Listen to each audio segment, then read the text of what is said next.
Request for general update. Are we focusing on? I think we're good to go, vaccine? June. Okay. Whatever. Great.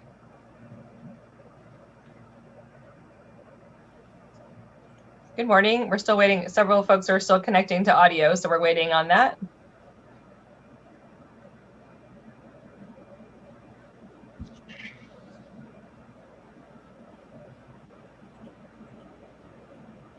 All right, it looks like we've got pretty much everybody connected to the audio, I think. So good morning. I'm Cassie Sauer. I'm the CEO of the Washington State Hospital Association.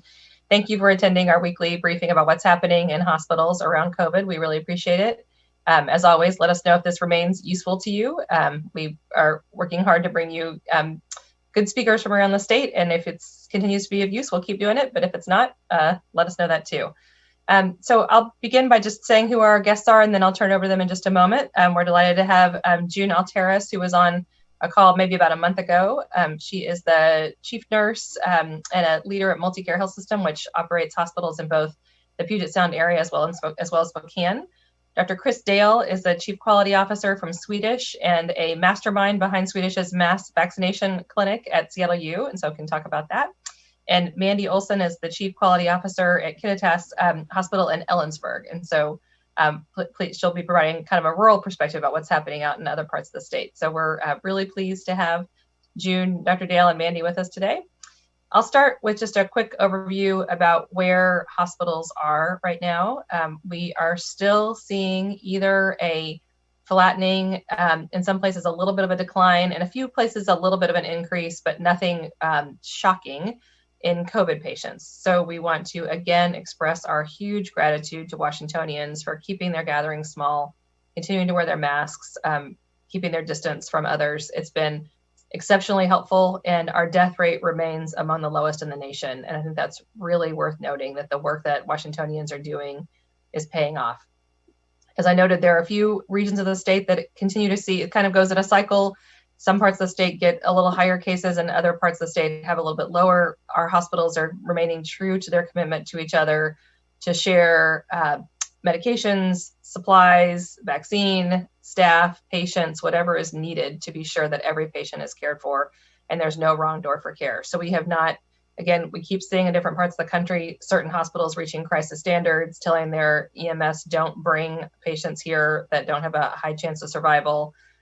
Patients stacked in hallways and conference rooms, and that is not the experience in Washington hospitals because of this cooperation. So a huge thank you to our hospital leaders, their ongoing dedication to each other, but most importantly to all the patients in the state to make sure that every single patient is cared for. So I think with that, I'll just turn it over to our guests to provide some opening comments. And then as always, we're very happy to take your questions and answers. And so I think for our speakers, we'd love to hear, what's your experience in the hospital today? How many patients have you got? What does it look like? What are your biggest challenges or successes? And then how are things going with vaccines? I think that's a hot topic as well. So June, if you're willing, why don't we start with you?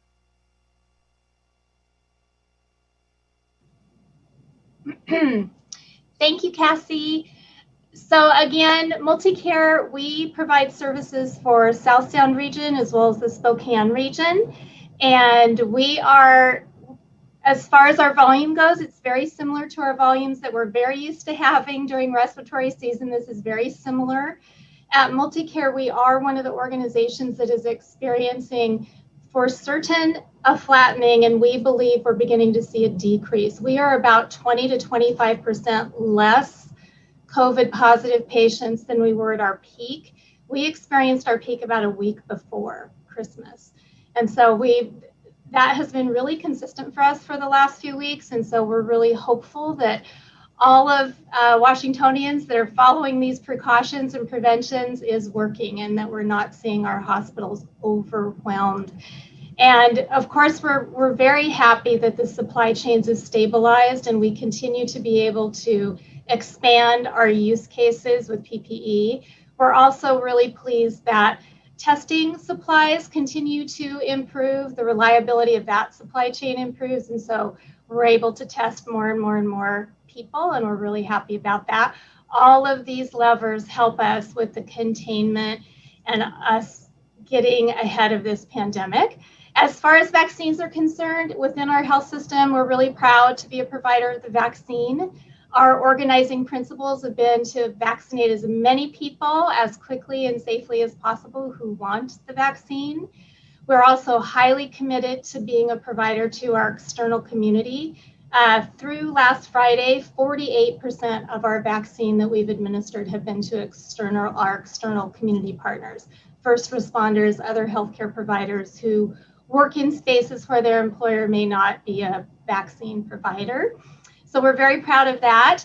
And our teams, this is an unprecedented mass vaccination rollout that none of us have experienced in our lifetime. We're really proud of the problem solving and creativity of our teams.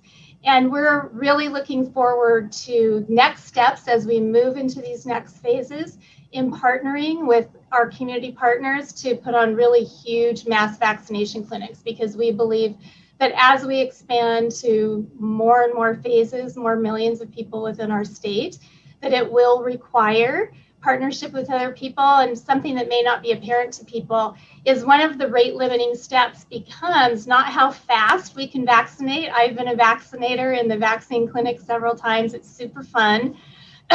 Is that all of the people that receive their vaccine have to wait 15 to 30 minutes, depending on their condition, to be observed after their vaccine for any symptomatology.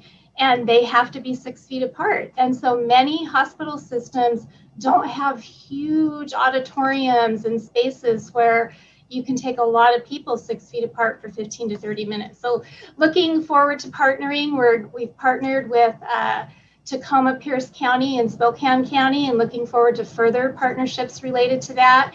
And just so all of you know, I have to say that being in these vaccine clinics is a wonderful experience. People are so joyous. People are so happy. They're so grateful. At these clinics, there's music playing. People are dancing. Some people, it's so emotional that they actually burst into tears after they receive their vaccine. So it's really been something wonderful to be a part of. Thanks, June. I've had the chance to visit a couple of vaccine clinics and totally agree with the emotion in the room. It's quite fantastic. Dr. Dale, you've got a big one going. Yeah, we do. We've been very fortunate with a wonderful partnership with Seattle U that's vaccinating a couple of thousand people a day. I agree with what June said. Like, I don't think I've ever been part of something like in healthcare where someone kind of like pauses partway through and say, "Wait, hold on, let me get a selfie." And they can't pull out their phone and they take a picture. Like, that was like the first time that happened to me when I was a vaccinator. I was like, this is kind of weird, but I get it. It's cool. So 2 parts of it. I guess one, how's COVID doing? And the second is, how are we doing with vaccines? In terms of COVID, I echo what June said.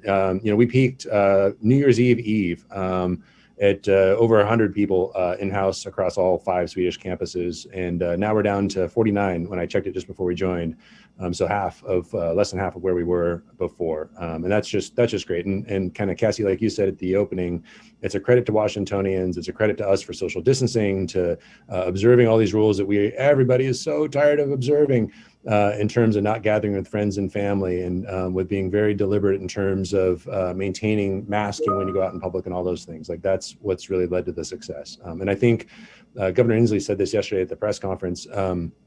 We Washingtonians can be proud of that.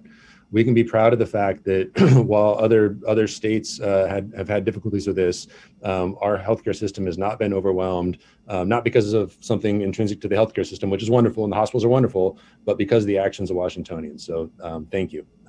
So now let's pivot to vaccines, because that's how we get out of this thing. And we, again, like Swedish, we've administered, I wrote down the numbers here just so I could have them. We've administered, as of the end of the day yesterday, 30,829 vaccines.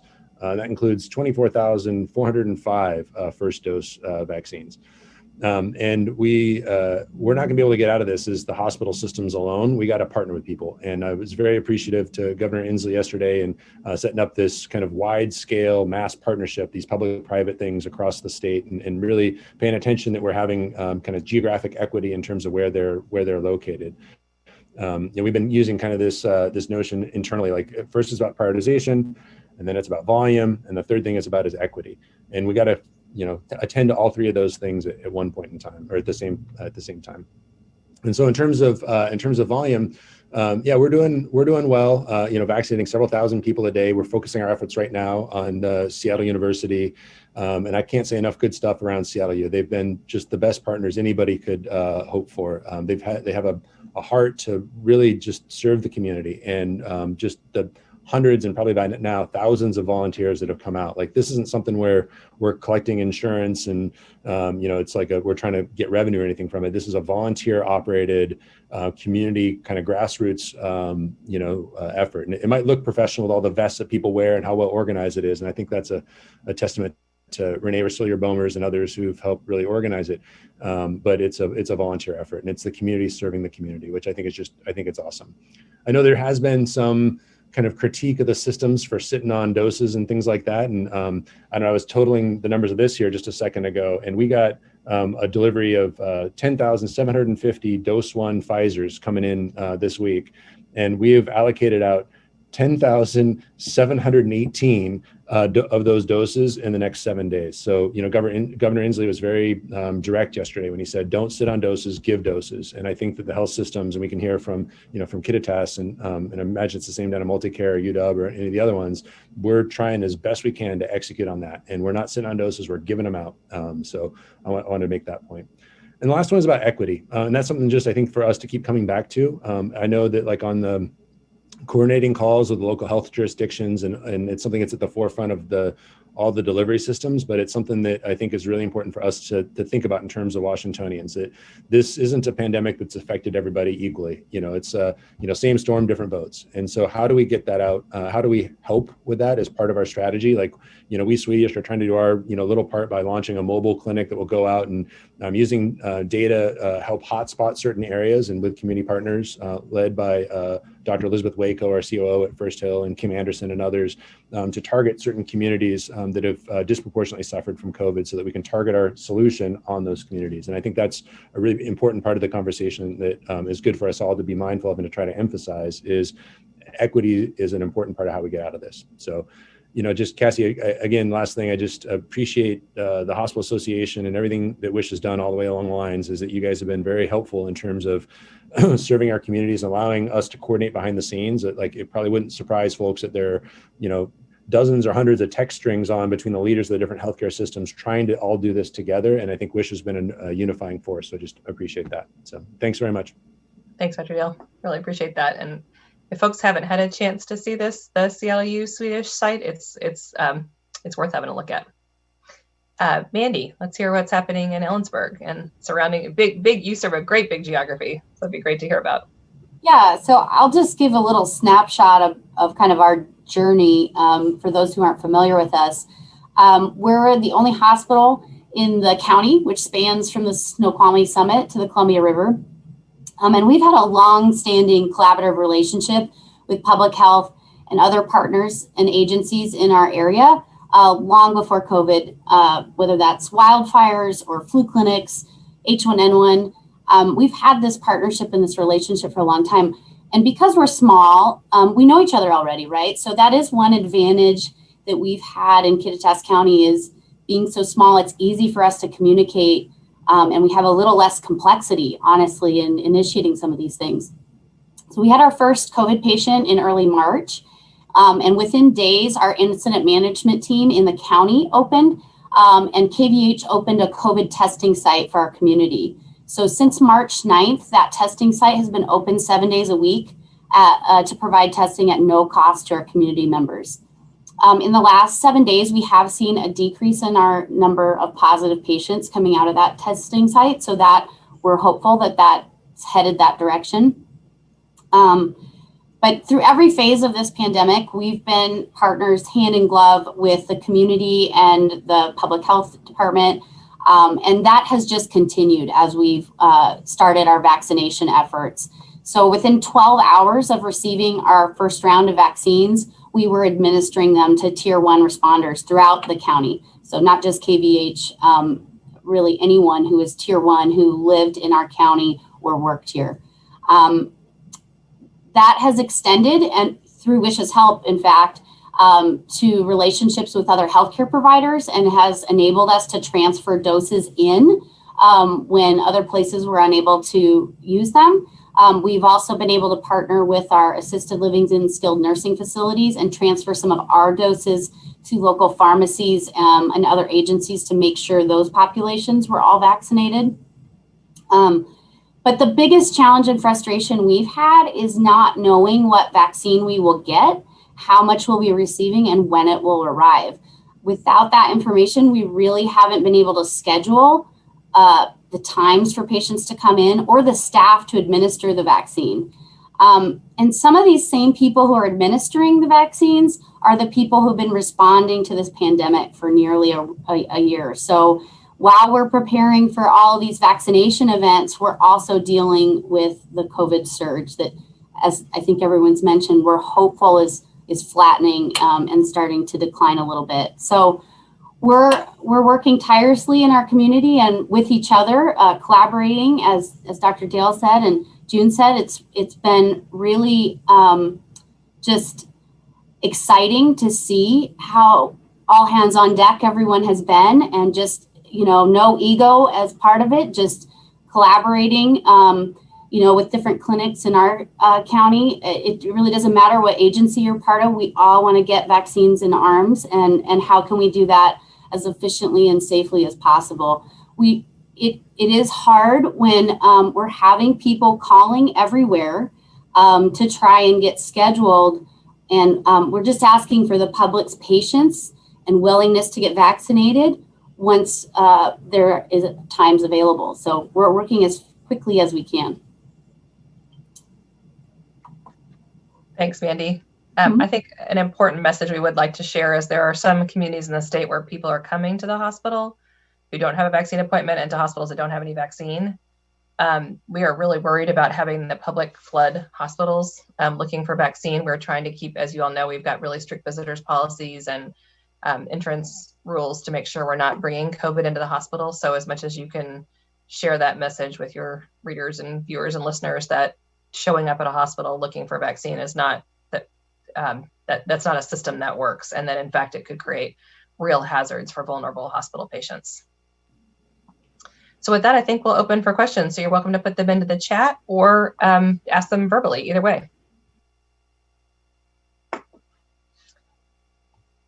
Let's see. How realistic or feasible is the new legal requirement that 95% of future vaccine allocations are required to be administered in the first week after receipt? All our doses in the state previously administered have to be given out by Sunday. We think this is realistic, and I look to you all, the panelists, to answer. I would remind you all that on this briefing for the last couple of weeks, we've been saying we're ready for B1, we're ready for B1, we're ready for B1, and it just was announced yesterday. And so we now have a lot more people we can vaccinate. There were a lot of, we were beating the bushes to find 1As in the last week. So I think it's exciting that we have there's a lot more people eligible. I think we're going to have the opposite problem with a whole lot of people who want vaccine and not enough vaccine. So anybody want to comment on what you think is the realisticness of using the 95% of future vaccine allocations within a week? Yeah, I mean, I can jump into that one. Like, I think it's 100% possible. I had the numbers that, we're getting allocated the, 10,750, and we have, basically that same number all scheduled, all booked out. I think that, and this is something I think the state's also committed to, is reliability in the supply chain, because it's very, very challenging to put appointments out. Like right now, for our Seattle U joint venture, for example, we're only kind of revealing appointments a week in advance because we have uncertainty about future supply. So we can maintain lower inventories if we have greater certainty of supply, and I think that's been one of the challenges.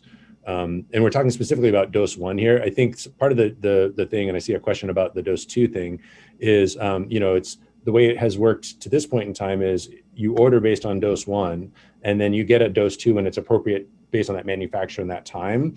And that can ship sometimes a little bit early. Like we got some Moderna dose 2s that were shipped like maybe a week in advance of when they'll actually be able to go into arms. And so that's led to a little bit of inventory excess of vaccines that are actually being allocated for dose 2. And I think that just these are the hiccups. Like these things are going to happen. I think the overarching point is, and everyone's committed to it, is, hey, get vaccines in arms. And so we're moving in that direction.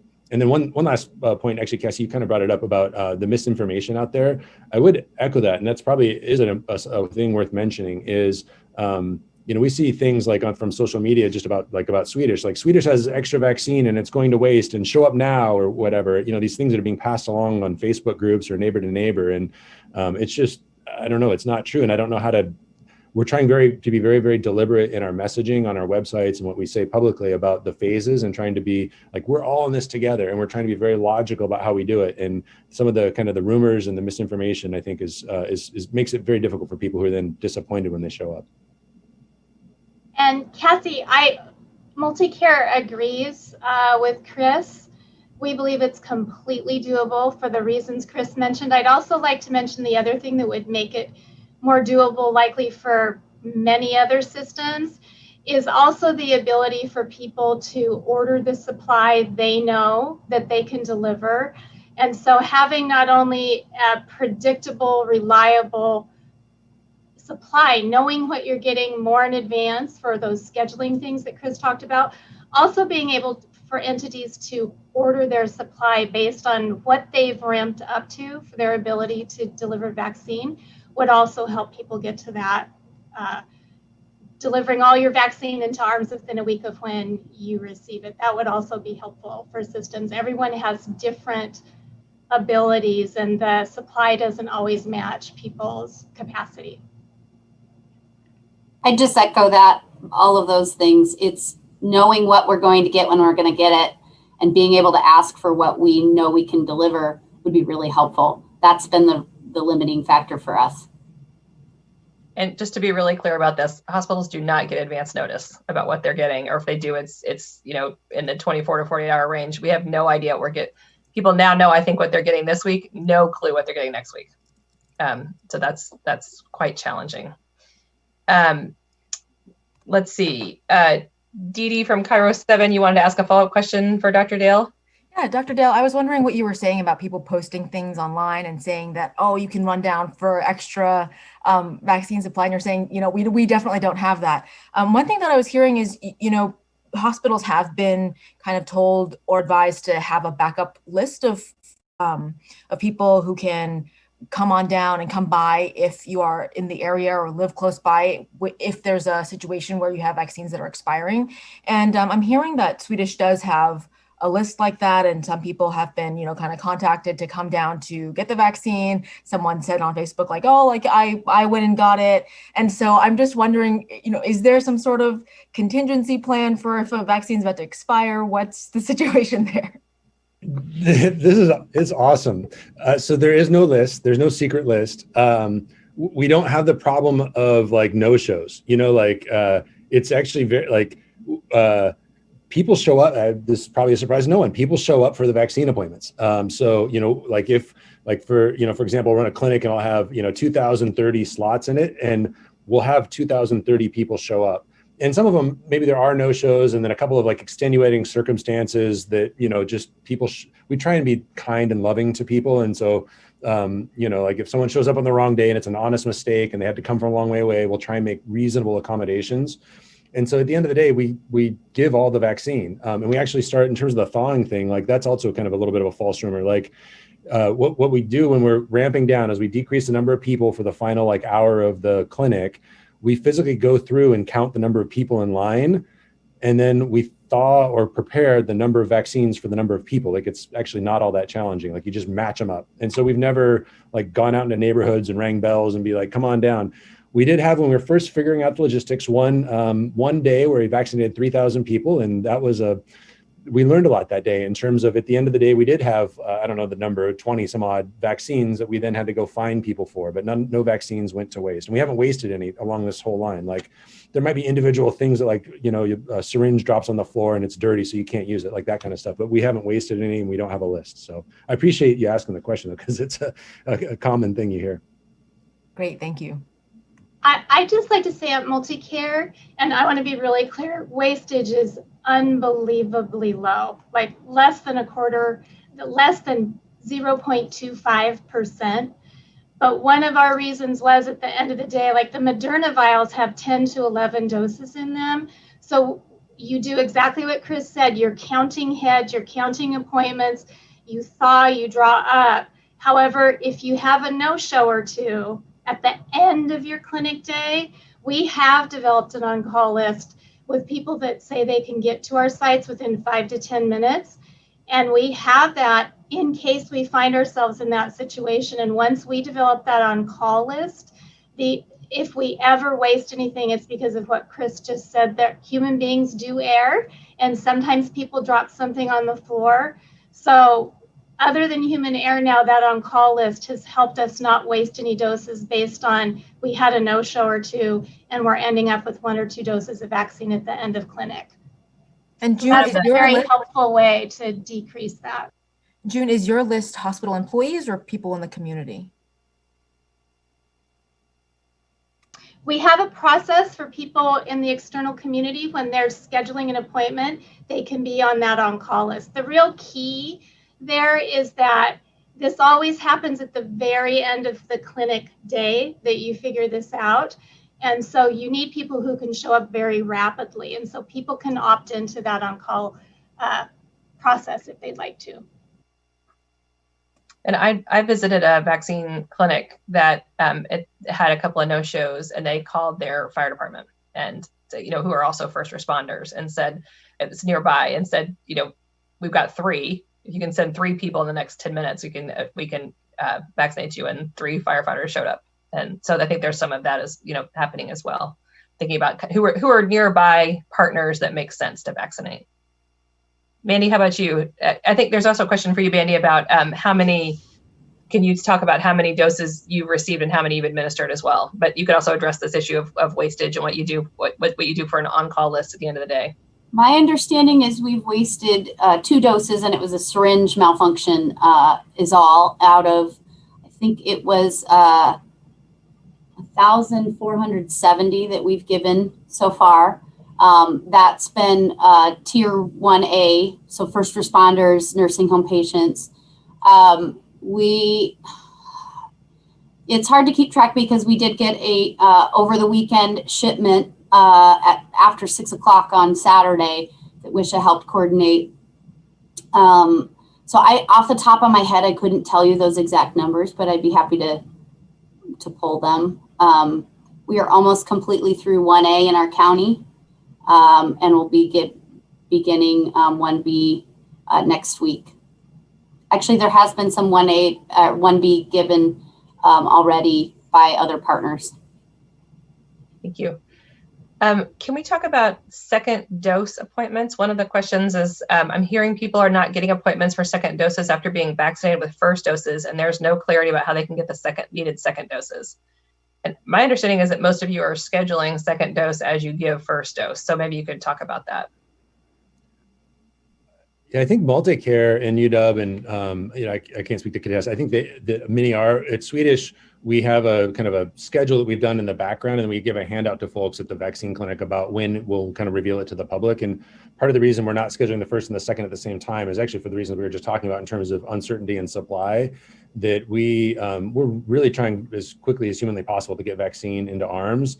And so we'll do sometimes a little bit of robbing from Peter to pay Paul a little bit, where we'll use stuff that is technically a supply for a second dose because we think we're going to get a different first dose in, and we're trying to manage inventories as lean as possible in the back end. And so, but if people come in, we kind of give them the process of like, how do you go to schedule your second dose? And so far, second doses hasn't been an issue. I mean, obviously, there's kind of a competing thing. If you're trying to vaccinate as much as possible and your rate of production isn't such that you can produce second doses in real time, then you might run into a hiccup where you'd run into this theoretical situation where you're giving a first dose and like the world just does not have a second dose yet to give. And I think the science would tell us it's okay in that situation to delay and give the second dose as soon as it becomes available. And other, countries have explored formal strategies around that. And I think what we're trying to do in Washington is kind of both is to give first doses and also have a rate of production such that we can account for second doses. So far it hasn't been an issue. People have full, good second dose availability, but this will be something as we're like ramping up vaccinations in Washington State, everyone will be keeping their eye on to make sure that we maintain the ability to get second doses out. I also would point out we do not have clarity on whether the 95% applies to reserve second doses. We have got that question into the governor's office and the Department of Health and do not have an answer yet. And that's a big deal to know whether all the second doses that are being held for people maybe next week, do they need to go out this week? And then we're sort of hoping for the best that we get the supply. June? I was just going to say, we have daily check-in calls with all of our vaccination sites. We've not heard this being an issue about the second dose. Our process is that while people are waiting their 15 to 30 minutes, we have them schedule either through MyChart, the online link, or if nothing else, we have them call our access center and schedule while they're being observed. But we haven't heard this as an issue. And again, we have daily check-in calls about concerns that we need to address through our processes. So our process has also been to, for our first responders and nursing home patients, all of that has been to schedule the second dose at the time we're administering the first dose. Going forward with the public, we'll likely have them schedule both at the same time. And so our plan is to continue with first doses. And so as we get into second doses, we will have to ramp up our inventory, right? It'll have to basically double to be giving second doses and first doses at the same time. So we're concerned about that and paying attention to that. There's a question about how do hospitals feel about being asked by the governor to schedule vaccine appointments, trusting they'll get doses and then canceling appointments if they don't get the expected doses. We actually have really serious concerns about this idea. We have not gotten reliable, predictable supply until now. And it's not just scheduling the appointments, but it's staffing them up, pulling nurses out of other work to come and be ready to give vaccinations that may or may not arrive. We've asked the state, and the state knows that we believe the state knows that they're going to get at least a minimum amount of vaccine every week to give hospitals a base. Like we promise you, Swedish, you're going to get 10,000 doses next week. And if more comes in, then we can add. And I think that's a lot more comfortable than this notion of just like take it on blind faith and some might come and some might not come. I believe the public outrage at having a vaccine appointment scheduled and then canceled will be extreme and will really undermine the confidence in the vaccine delivery system. And I think as you're hearing from our panelists, we are scheduling. Once we know what vaccine is coming, there's plenty of people who want the vaccine, so we can get those appointments filled within a week. And Dr. Dale, June, Mandy, any of you please jump in. And contradict me if you think I'm wrong also. No, I 100% agree. It's super painful to schedule people's appointments. There's a lot of just emotion on the line here, and people desperately want this vaccine. And we had this situation arise internally. Like when we first started this and we were vaccinating our own caregivers, we had a day where the well ran dry and we had to cancel a Monday morning vaccine clinic. And it was painful for everybody involved. We kind of were trying to see how many doses we could get out of Pfizer. And, you can sometimes they had an extra dose and we just ended up not having vaccine to give people. And it was extremely painful. So I agree with what you're saying. And I like your kind of creative solution there about a minimum number and book people. And the truth of the matter is, and the numbers, like we transparently show anybody, like we're not sitting on vaccine. Like as soon as we get it, like we can like almost in real time book the appointments and stuff. So if the state were to say, hey, Swedish, we're going to give you, like this week today, I think we're asking for 12,500 because that's the exact number of spots we have next week. And if they say, oh no, guess what? We found some more. We can give you 15,000. We'd say, oh, that's a great problem to have. And then, we can look to, solve that problem. And we have and we can load level too. Like if, multi-care needed some, we can work on how to, make sure that we can shift stuff around. But I think that certainty and regularity of supply is like totally a big issue. So someone's asking me to repeat that alternative solution. So as you've heard, hospitals don't hear what vaccine they're getting until either right before it arrives or sometime because it arrives. And what we're asking for instead is to have the state say, this, we know we're going to at least get this minimum amount because that's the federal government has said the vaccine allocation should only go up from here. So let's say we're getting 100,000 doses every week in this state right now. So that they would apportion that across all the vaccine providers for the next 3 weeks and say, this is your minimum. You'll at least get this much. And if we get more than that, we'll apportion it across the sites again. But so that Swedish could know with certainty they're getting 10,000 and KVH could know with certainty they're getting 500 or whatever the number is, so that you could build those schedules. And I'm curious about y'all's response as well as members of the media about what you think the public reaction would be if we've got folks scheduled and then just have to call thousands of people and say, sorry, no vaccine for you. Cassie, I just want to be clear about that. Can you hear me? Yeah. Yeah. So are you saying you'd like a minimum number? This is Dina Shapiro from the Seattle Times, by the way. But so you don't get any number at all right now in advance? You have no idea what you're getting? Nope. Huh.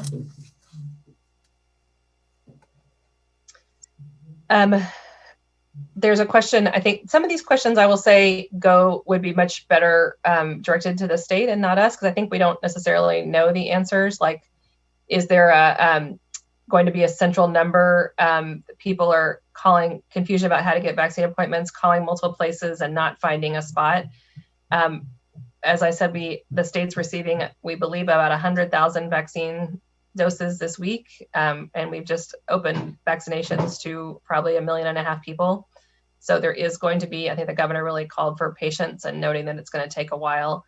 There's a question about, is there talk of one number to go to or one site to go to? And that's really a question for the state. I know they've been thinking about this, and we would welcome it, certainly. You know, Cassie, two things about that. One, I think the intent maybe of the state might be that folks would go to PhaseFinder to help identify if they're in this cohort of, the 1.5 million or whatever that just became available. I mean, certainly people probably would know if they're over the age of 65 or not and living in a multi-generational household, but it's helpful. And then that links you to then the DOH page, which lists by county different vaccine sites. But I agree, at that point in time, it's kind of the onus is on the individual to then, do whatever, like it has some way to contacting it, some phone number or a website or whatever, and they have to go out and search. So there could be opportunities to streamline it. But I think the intent maybe might be that it is a combination of PhaseFinder and then that DOH website currently. But your point's a very good one. And June and Dr. Dale, and Mandy, I don't know about you. I know both Multicare and Swedish have online schedulers as well.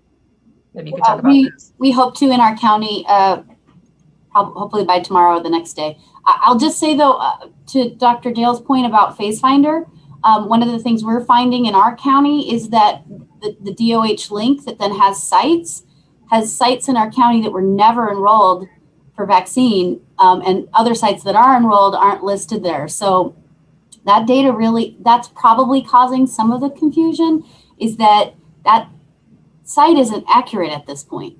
So we're actively working with the state right now to resolve that in our county, but I'm sure that's true in other places as well. So we do have the ability for, we encourage obviously our internal employees to use MyChart. It's a really great methodology within Epic.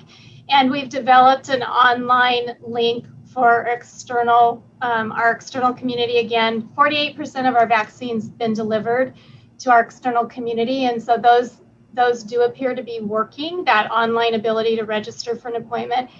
And we do have our access center phone number. I know my 90-year-old mom, there's no way she could use an online link. And so we recognize that for some people, calling is the methodology, but we do have all of those different avenues for people to schedule. I think we have to give our state DOH colleagues a bit of grace here too, is that, this pandemic is shining a spotlight on weaknesses in our healthcare delivery system, right? I mean, the Operation Warp Speed is awesome about producing vaccines, but a vaccine in a vial in a warehouse in, Illinois doesn't really help people in Washington. And so, thinking through the whole distribution thing, like there's been heroic Herculean efforts over the holidays by all the teams, everyone on the phone and everyone across the state to get these things going. I know our team worked 24/7 through, all the holidays and Christmas and New Year's and everything to get to where we are now. And our state colleagues are working as hard as they can on things like, Mandy was highlighting in terms of just even getting the website with the right link. Like, all these things are taking time and back end stuff that you don't think about, like the Washington State Immunization Information System, WAIS as people call it, and how it's right now we're doing like manual person by person entry. And we have a paper workflow we're trying to get the paper out of to try and get, but there's just so much like work in the background to even get to this thing working the way it is right now. And it's hard, it's a slog, but we're going to get through it. And it's going to continue to modernize and we'll get better. But we're in for a little bit of, I think, probably dust in the air, particularly as this 1B1 becomes the reality. I'll just mention too, public health has had limiting and decreasing funds over time. So they typically would do a lot of these mass vaccination events in like our county, and they don't have the same staff that they used to have, just based on budget cuts over the years to public health initiatives.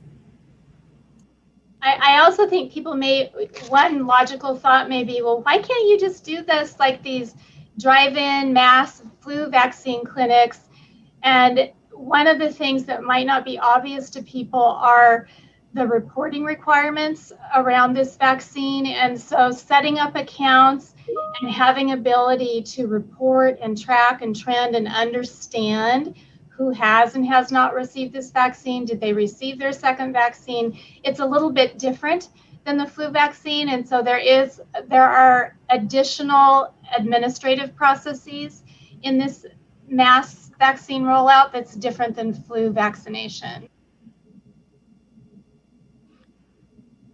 This is an unusual request, but to go back to the question about, are we going to schedule more people than we have doses for? If folks want to put in the chat from the media, whether you think that's a good idea and how you think the public would respond to it, we're kind of struggling with that. I truly would love to hear your thoughts about how we could make that work, because we're concerned about it.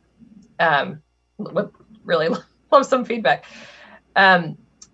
Let's see. Here's another question: is lack of manpower an issue in administering vaccines quickly? Do we need more staff or volunteers, and what's the best way for people to volunteer? For us, multi-care, we have go ahead. For multi-care, we have a centralized place that we deploy labor out of for our region. And so we added functionality to be able to take in volunteers, and we have almost 700 volunteers. And that center matches clinic schedules with volunteers' schedules. So people to give vaccine is not the rate limiting step. Quite honestly, the rate limiting step is predictability and understanding of how much vaccine we'll get week to week, and then the space to keep people appropriately spaced apart. So it's that vaccine supply and demand, predictability and reliability, and then the space to have people wait safely.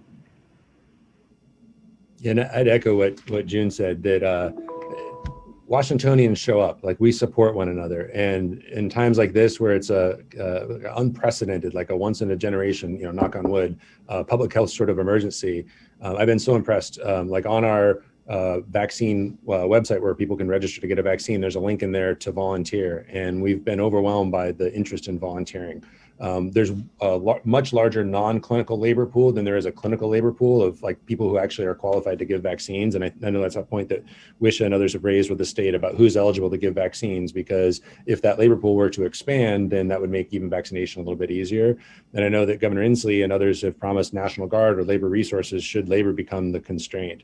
But I just, particularly working at Seattle U, and Kristen Swanson, the dean of the nursing school over there, has been just an outstanding colleague and partner. And just the Seattle U community has also volunteered at our site. But I just, like Washingtonians, we love one another, and we'll help. So I don't know that volunteer labor is necessarily the issue. I think it's logistics in the supply.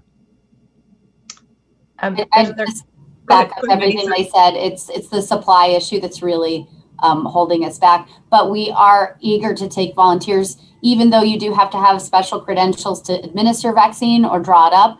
There are a lot of roles in these processes, though, that you don't have to be clinical. In our county in particular, our incident management team has a place to volunteer for our county. And we've been very fortunate that we have Central Washington University here with lots of students, and our fire districts that have also offered paramedics, staff, and students. So volunteering is great, and it is inspiring just how everyone has pitched in. Great, thank you. There's a question about what role will hospital systems play in helping to expand vaccination access beyond frontline medical workers, like, for example, in mass vaccination clinics. Well, I think you're hearing certainly that we are all in on the we're moving on the B1s. I think what our role is in mass vaccination clinics is not really clear. I know there's, as Swedish noted, they've got one going with Seattle U, but the state, as we understand it, has allocated 40,000 of the doses coming this week into the mass vaccination clinics. Some of them are in partnership with hospitals, and some of them are led by counties, I think we're at a place where we welcome all partners. We are 100% all in on the goal of at least 45,000 immunizations a day. Even more than that would be great. And the hospitals alone can't do that. So we are happy to be supportive players or consulting players or help run them or whatever. The Seattle Swedish partnership's a great example. I know Overlake's working on a partnership with Microsoft on the Redmond campus that you heard about yesterday. We've got a lot of opportunity here, and I think are sort of waiting to better understand how the mass vaccination clinics are going to work. Someone, please chime in if you all know more than want to share. I think we're just sorry, but I think we're a good example of that in Kittitas County, what we've already been doing. So we have pharmacists, like I've mentioned, at KVH and CHCW has pharmacists, and we have the ultra cold vaccine storage, where the county may not have that, but there's a lot of administrative support that we might get through volunteers in the county, and resources like sites, like June was talking about, whether that's the fairgrounds or other locations. So there's always a piece of it, I think, that the hospital will play. And it just is probably dependent on the community and the different resources they each have and what that means for them. In some cases, the hospital might be the storage facility, for example, because we may be the only ones in the area that have ultra cold storage that we then could thaw it correctly on the day of the mass vaccination clinic. That might be a kind of supportive role. But June and Dr. Dale, please share your thoughts too. I know multi-care, and I know we're on phone calls all the time with other health systems. I know that all of us as health systems are committed to the hard work of getting all Washingtonians who want vaccine vaccinated. And we're here to, as Cassie said, whatever we can do. We do have the freezers for storage. We're happy to supply people and learn from our processes. We could certainly help inform the processes that you need in place, documentation, how you make these work, the things we've learned through our process improvement efforts. We make things better every single day by learning from one another. And then it's finding those partners that can help us scale so we can get to as many Washingtonians as quickly as possible, that as soon as we get vaccine, we have it to people that want it. And it's a scale issue right now, and we're all in. And I think, Cassie, not to give you too much credit, like right to your face, but I think that I remember a kind of a notification or call that you sent out sometime in December, I think it was, saying, hey, health systems, you guys got to step up here. Like, this is our, we need to help, kind of as June is saying, serve our community and lead the charge to vaccinate Washingtonians. And I'm not sure when it fully kind of dawned on us as Swedish that, hey, like, this is the plan, like this is the delivery plan. And so I think, kind of like June was saying, I think the health systems step into that space. And I think I'm very happy with how we responded, and I'm happy with all that we're doing. And also, like, this can be something that the community steps into. And we're seeing that, right? We're seeing this, the partnership between, Microsoft and Starbucks and Kaiser and everybody else in terms of moving forward. And I think that's awesome. And I think, like, we're in discussions with the city of Seattle about how to do something on a larger scale, potentially at, one of the bigger, sports venues here in the city. Those things are all necessary, and we're happy to be the kind of convener or just to provide technical expertise is maybe a little bit better, because we're still trying to, run hospitals and take care of COVID patients at the same time. And so it's a bit challenging to try and do all this stuff at once. But I couldn't be happier about how kind of all the hospitals have collaborated and pulled together to make this happen, because this is the public health issue of the moment, and we gotta rise to meet the challenge. Thank you. Okay, here's some practical questions about people coming for vaccines. Do people who come for vaccinations need to provide proof of eligibility?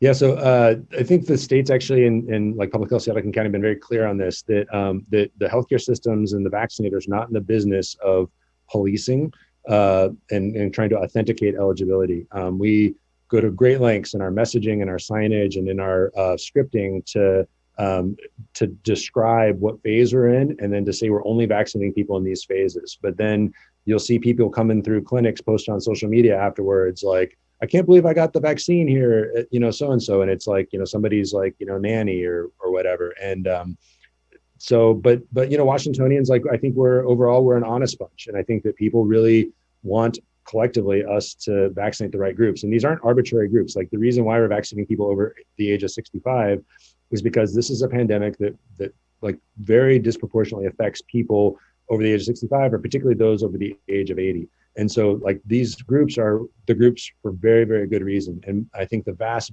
majority of Washingtonians kind of respect the, you know, the staging and the phasing. We all want this to get better as quickly as possible. But there are people who do, you know, jump the line. And another question, June, I'll hand this one to you. Do people get any choice in which vaccine they get? And do they just find out which vaccine they're getting when they arrive? At this time, people do not receive a choice of the vaccine they're going to receive. They learn what vaccine they're getting when they get to clinic. Again, going back to this issue, we might book you 3 or 4 weeks out for your appointment.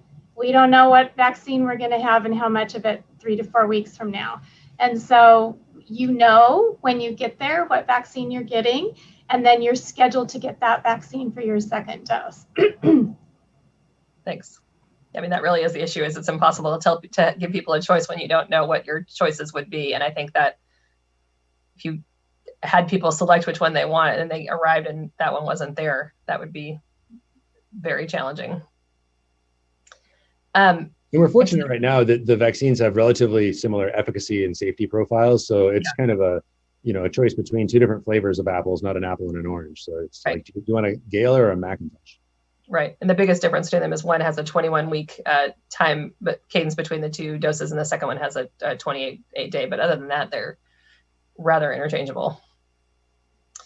Another question, if the supply isn't there to support expedited and increased number of vaccinations, is the message from hospitals going to be to ask people to be patient? I'm envisioning a scenario in a couple of weeks where we have way more people wanting the vaccine and eligible for it and not enough doses. And I'm curious how hospitals are potentially preparing for that. It's not a scenario in a couple of weeks, that's today's scenario. We have way more people who want vaccine today and yesterday afternoon once the governor made the announcement than there is vaccine. I think the governor said yesterday, people need to be patient. We're going to keep asking people to be patient.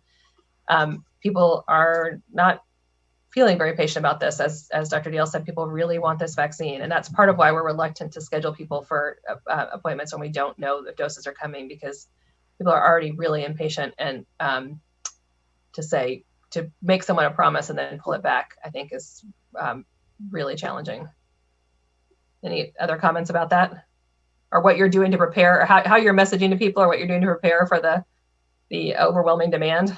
Well, I appreciate the question, because it's something that's on everybody's mind. And we've kind of tried to script this with like call centers and the messages we're sending out to our patients, and how we present it on websites and stuff to the public. But it comes down to simple math. If 1.5 million Washingtonians are now eligible and we get 100,000 vaccines per week, it sounds like a high school like story problem or whatever. How many weeks will it take to vaccinate the entirety of Washington? And the answer isn't one. And so we are going to have to be patient, and we just collectively will have to know that. I would reiterate that there's not a lot else we can do than ask people to be patient. However, we have really spent a lot of time with our staff that answer phone calls, that are scheduling people, that our teams treating people with kindness and compassion and empathy. Because I'll say it again, while I understood this intellectually, qualitatively and contextually, it really drove the message for me. It really drove it home when I serve in these clinics, just how emotional this is for people. The tears of joy, tears of gratitude, dancing, jumping around, just whooping and hollering. This is very emotional for people. And so I cannot imagine scheduling people for an appointment and then having to cancel it. So being sensitive to how emotional this is for each Washingtonian that wants a vaccine and treating them that way, but asking for patience, because to Chris's point, the math is the math. We can only give as much vaccine as we have, and it's not enough right now for everyone that wants it. I think we've got one more question, which is, do we have insight as to why so many of the vaccine doses the state has gotten haven't been used? The first insight I have is the data is not correct. We have multiple hospitals who are uploading data into the system that's not showing, and they don't know why, and they're trying to work with the state to understand why. The data system is clunky. Each individual person, and Dr. Dale could speak to this, this has been a problem at the CLU clinic. we're using volunteers to do some of the data entry, and each person has to register an individual account, which really slows things down. So we are looking for more mass ability to connect data. The only insight we have is into the doses that have been allocated to hospitals, and we believe most or all of them have been used, or certainly will be used this week. There's a little bit of a problem in lag of when the doses that arrived today haven't been used because they arrived today, but they show up in the inventory. So you have to kind of subtract out every time you see the data about 100,000 doses. They will be used over the next week, but maybe folks could talk about how much this notion that there's hundreds of thousands of vaccine doses in hospitals sitting on the shelves is just not correct. Again, we only have insight into the hospital program. I know that the long-term care pharmacy program has been pretty slow to get moving, but maybe you all could each talk about how many doses of what you've received of first doses, what you've used. The other piece of this is the second dose problem. If we're reserving second doses, as we've been instructed to do until now, and as we said, we don't have guidance about whether we're supposed to now release second doses. Those will show up as inventory when they're actually, we've been told to reserve them for people needing the second doses. Comments? Anybody comments, disagreements, or I agree 100% with what you're saying, Cassie. Like, you can't give what you don't have, and so just like coming back to the numbers, like 10,750 we're getting allocated that arrived today, and of those, like we have basically 10,718, and the reason that's not 7,750 is because it kind of will grow and fluctuate and all those things, but we've allocated them all out, and we're only, it's not like, Amazon Prime now where you can like order and you get it like an hour later, or even like Prime next day where you get it the next morning. It's like, I don't know, it's like ordering from a catalog from the 1980s where you call a 1-800 number and then you wait a while and eventually your order shows up like a week later. We're only getting resupplied on a weekly cadence. And so when you get supplied, it has to last you for whatever you have scheduled for the week, because that's what you asked for. And so you're by definition going to be sitting on whatever inventory that you're going to disperse that week. And then the next week you're going to ask for the week after, and then it's kind of this rolling cycle. And then dose twos, that's for dose one. And then dose twos kind of come in as they come in. And then, but they're kind of pre-allocated in a sense because they already have arms they're going to go into. And so if the dose two, let's say it's supposed to be given next week and it comes in the week before, then you have a choice of trying to sit on the inventory, which feels just terrible because everyone's regardless of what the governor said, even way before that, the overall objective, doses and arms. And so we've been trying to do that. Or you can try and figure out how to play some games. And so most of us are trying to play some games with our kind of over scheduling dose ones. We're actually giving dose two in to just try and burn down some inventory. But yeah, inventory management's been the whole bit of it, but no one's sitting on doses. 100% of doses are getting allocated. We put some math, actually, we put a graphic of this on our website because we just wanted we want to be a little more transparent about it because it's an important issue. I'll just say for our, asking about our numbers. So we were notified the Thursday before Christmas that we'd be getting vaccine the next day, 975 doses, or we received it that Thursday. We started giving doses within 24 hours, the very next day. And we had no idea if we would get any more doses at all. So the next week we planned to give those 975 doses in clinics where we'd be giving 100 doses a day over the next few weeks. Granted, Christmas was the very next week. New Year's was the week after.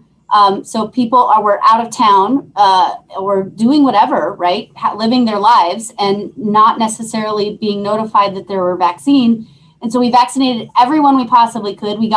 We gave all those 975 doses, which actually ended up being over 1,000 doses because of the extra doses you can get out of it.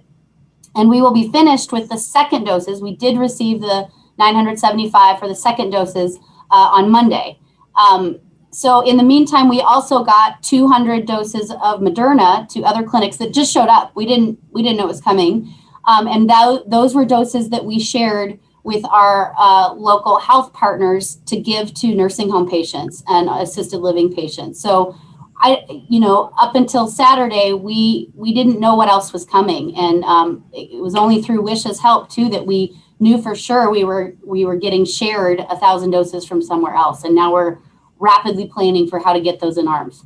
And to be clear about those 1,000 doses you got, they were not allocated from the state. They were a transfer from another hospital. We heard another hospital had excess, and we made the connection between the two hospitals to transfer. And it was basically because we were screaming, we need vaccine. We need vaccine. We want to give more vaccine, and we have the capacity. So thank you all for joining us. Thank you to Mandy and June and Dr. Dale. We really appreciate it. We look forward, again, please let us know if this remains helpful. You could put it in the chat or send a message to Beth, but we're planning at the moment to be back on next Monday. We canceled yesterday since a lot of folks were out. I think there'll be a lot to talk about what the Biden administration, what changes they may be making. Our initial conversations with them are really encouraging. So we're looking forward to that more predictability, and look forward to talking with you all more. Take care. Stay safe. Thanks, everyone.